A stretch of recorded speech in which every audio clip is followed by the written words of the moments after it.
మరో బ్రేకింగ్ చూస్తూ ఉన్నాం. ఢిల్లీ లిక్కర్ కేసులో అరెస్ట్ అయిన బీఆర్ఎస్ ఎమ్మెల్సీ కవిత బెయిల్ పిటిషన్ పై ఇవాళ విచారణ జరగనుంది. ఈడీ, సిబిఐ కేసుల్లో కవిత జ్యుడిషియల్ కస్టడీ రేపటితో ముగియనున్న నేపథ్యంలో బెయిల్ కోసం రౌజ్ అవెన్యూ కోర్టులో కవిత తరపు లాయర్లు పిటిషన్ దాఖలు చేశారు. ఢిల్లీ లిక్కర్ కేసులో మార్చి 15న కవితను అరెస్ట్ చేసి కోర్టు అనుమతితో వారం రోజుల పాటు ఈడీ కస్టడీకి తీసుకుంది. ఆ తర్వాత 14 రోజుల జ్యుడిషియల్ కస్టడీ విధించింది కోర్టు. ఇదిలా ఉంటే కోర్టు అనుమతితో ఏప్రిల్ 11న కవితను జైలు నుంచి అరెస్టు చేసి 3 రోజుల కస్టడీకి తీసుకుని విచారించింది సిబిఐ.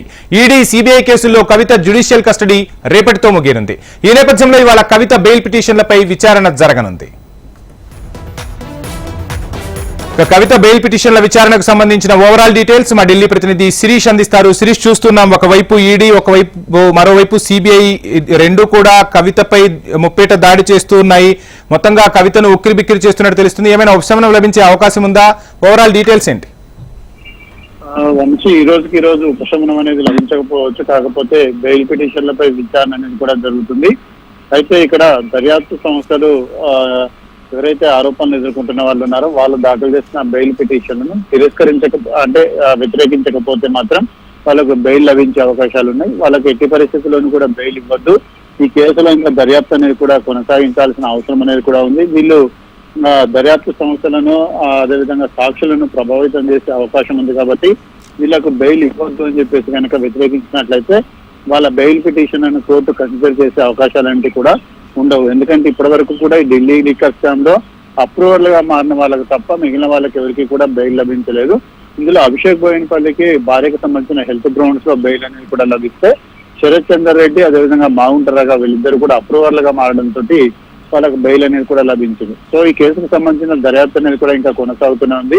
ఇందులో కీలక ఆరోపణలు ఎదుర్కొంటున్న వాళ్ళందరూ కూడా ప్రస్తుతం తిహార్ జైల్లో జ్యుడిషియల్ కస్టడీలో భాగంగా ఉన్నారు. దర్యాప్తు సంస్థలు తమ దర్యాప్తును కొనసాగిస్తున్న పరిస్థితుల నేపథ్యంలో ఈ రోజు మధ్యాహ్నం 2 గంటలకు కవిత ఇక్కడ 2 కేసుల్లో బెయిల్ పిటిషన్ అనేది కూడా దాఖలు చేశారు. ఒకటి సిబిఐ కేసు, అదేవిధంగా ఒకటి దర్యాప్తు ఎన్ఫోర్స్మెంట్ డైరెక్టరేట్ కి సంబంధించిన కేసు. ఈ 2 కేసుల్లో కూడా దర్యాప్తు అనేది కూడా ఇంకా కొనసాగుతుంది. కాబట్టి ఆ దర్యాప్తు సంస్థలు మరి బెయిల్ ను వ్యతిరేకిస్తాయా లేకపోతే బెయిల్ ఇస్తే తమకు ఎటువంటి అభ్యంతరం లేదని చెప్పి స్పష్టం చేస్తాయనేది కూడా చూడాలి. ఆ గ్రౌండ్స్ పై ఆధారపడి మాత్రమే బెయిల్ అనేది కూడా లభించే అవకాశాలు కూడా ఉన్నాయి. అయితే కవిత ఇప్పటికే సిబిఐ కేసులో దాదాపు 664 పేజీల బెయిల్ పిటిషన్ దాఖలు చేశారు. దాంతో పాటుగా ఈడీ కేసులో కూడా బెయిల్ పిటిషన్ దాఖలు చేయడం కూడా జరిగింది.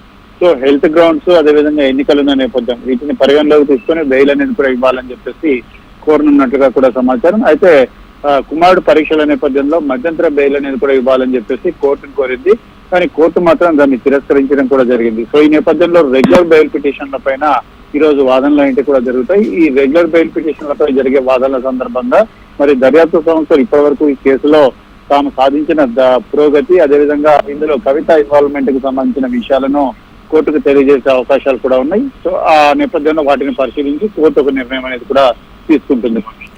శిరీష్, మీరు చెప్పినట్టు ఎన్నికలు జరుగుతూ ఉన్నాయి. ఎన్నికల్లో తాను స్టార్ క్యాంపెయినర్ అంటూ కూడా కవిత చెప్తున్నారు. ఈ విషయాన్ని ఏమైనా కోర్టు పరిగణలోనికి తీసుకునే అవకాశం ఉందా? గతంలో ఇలాంటి కేసుల్లో కోర్టు నిర్ణయాలు ఎలా ఉన్నాయి?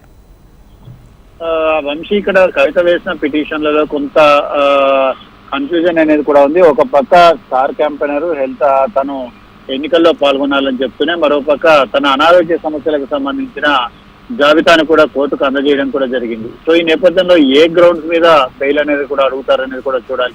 అంటే హెల్త్ గ్రౌండ్స్ పైన బెయిల్ అడుగుతారా లేకపోతే కేవలం ఎన్నికల్లో ప్రచారంలో పాల్గొనే విషయం పైన బెయిల్ అడుగుతారనేది కూడా చూడాలి. ఎందుకంటే ఇప్పుడు కేజ్రీవాల్ కూడా ఇదే గ్రౌండ్ పైన బెయిల్ అనేది అడుగున్నారు. ఎందుకంటే తను ఎన్నికల్లో పాల్గొనాలి, ఒక పార్టీకి తను కన్వీనర్ గా ఉన్నాను, రానున్న లోక్సభ ఎన్నికలు, కొన్ని రాష్ట్రాలకు సంబంధించిన అసెంబ్లీ ఎన్నికల్లో కూడా ప్రచారంలో పాల్గొనాల్సింది. కాబట్టి తనకు బెయిల్ ఇవ్వాలని చెప్పేసి కూడా కోరారు. ఆ గ్రౌండ్స్ లో బెయిల్ ఇవ్వడానికి కోర్టు నిరాకరించడం కూడా జరిగింది.